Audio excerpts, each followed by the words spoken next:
Agora para o Rio de Janeiro, dá uma olhada em outro estado importantíssimo, em que a disputa está mais apertada entre dois candidatos. Cláudio Castro, do PL, tem 26% das intenções de voto. Marcelo Freixo, do PSB, 23%. Eles estão tecnicamente empatados por conta da margem de erro. Eduardo Serra, do PCB, tem 5%, também 5% para Rodrigo Neves, do PDT. Ciro Garcia, do PSTU, tem 4%, também 4%. Wilson Witzel, do Partido da Mulher Brasileira. Juliette Pantoja tem 2%. Milton Temer tem 1%. Paulo Ganimi também 1%. Luiz Honorato não pontuou. Votaria branco ou nulo, 19%, não sabem, 10%. No Rio de Janeiro, Toledo, um cenário mais apertado, não é? E uma disputa difícil aí entre Castro e Freixo. É um cenário diferente do cenário de São Paulo, onde você já tem um candidato com vaga praticamente garantida no segundo turno. Aqui você tem dois liderando a disputa. Tudo indica que haverá segundo turno, porque tem a distribuição de votos entre os outros candidatos é significativa. Agora, de novo, o eleitor está preocupado com a eleição federal. No Rio de Janeiro, as taxas lá de... Se você for a gente falar aqui da espontânea também, 57% não sabem dizer o nome de um candidato, tem mais 10% de branco e nulo. E o Freixo tem 11% na espontânea, o Cláudio Castro 12%. Quer dizer, a campanha também mal começou no Rio de Janeiro. O que eu acho que é diferente do Rio em relação a São Paulo é o seguinte: o governador Rodrigo Garcia em São Paulo está numa saia justa. Por quê? A campanha dele diz o seguinte: eu não sou nem Bolsonaro nem Lula, eu sou dos paulistas, eu não sou... Está no muro, né? Ele não pode falar mal do Bolsonaro no primeiro turno, porque se chegar no segundo turno contra o Haddad, ele vai precisar dos votos dos bolsonaristas. E ele não pode falar... como diz o Bombig, ele precisa de alguma maneira criticar o Bolsonaro para se contrapor ao principal adversário para ele chegar no segundo turno, que é o Tarcísio de Freitas. No Rio de Janeiro, o Cláudio Castro não tem esse problema, porque o segundo turno já está desenhado, é ele ou o Freixo.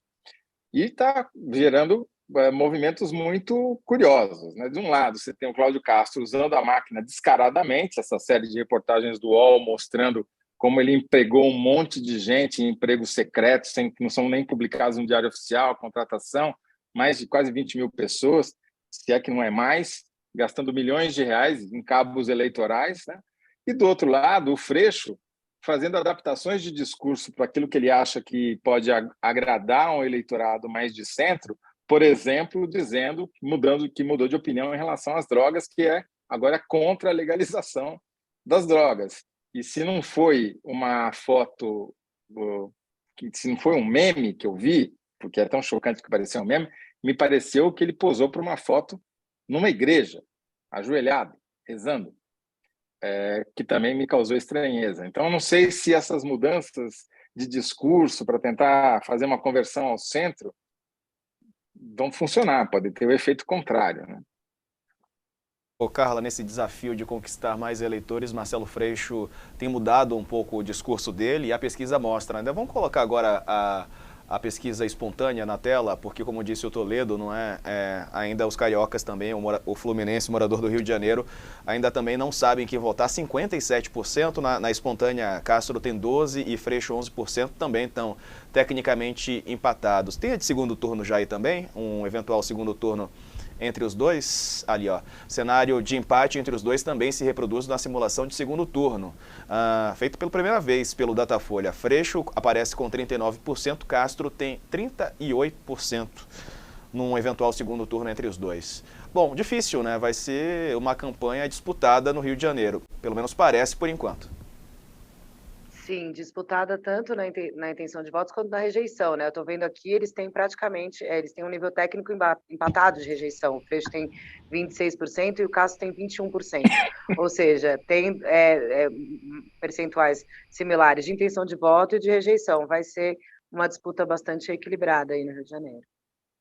Bombig, como é que vê essa disputa no Rio? Não era meme, tá?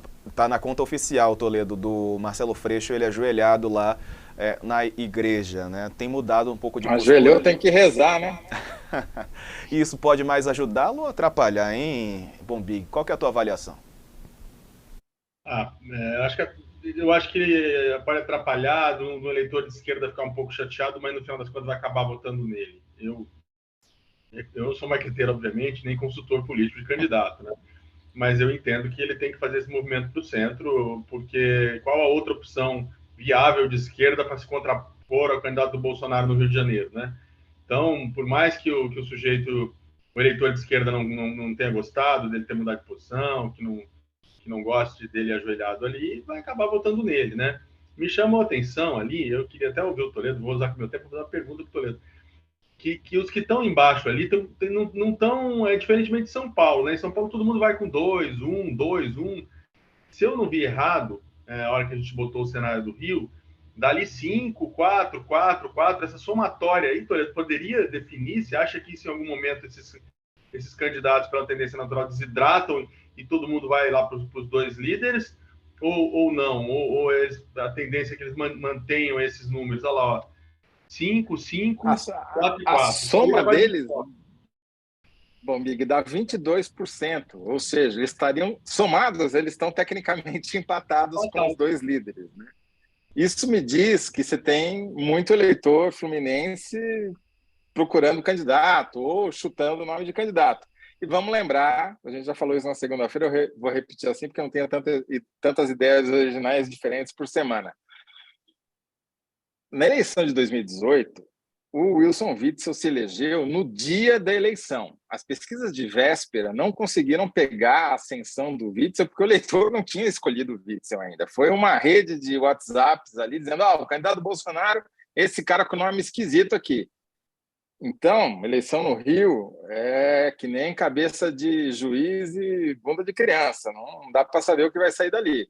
Mas quero crer que, por enquanto, o cenário está apontando um segundo turno entre esses dois. E segundo turno mesmo, porque com 22% de 22 pontos distribuídos entre os outros candidatos, é muito difícil você decidir a eleição no primeiro turno.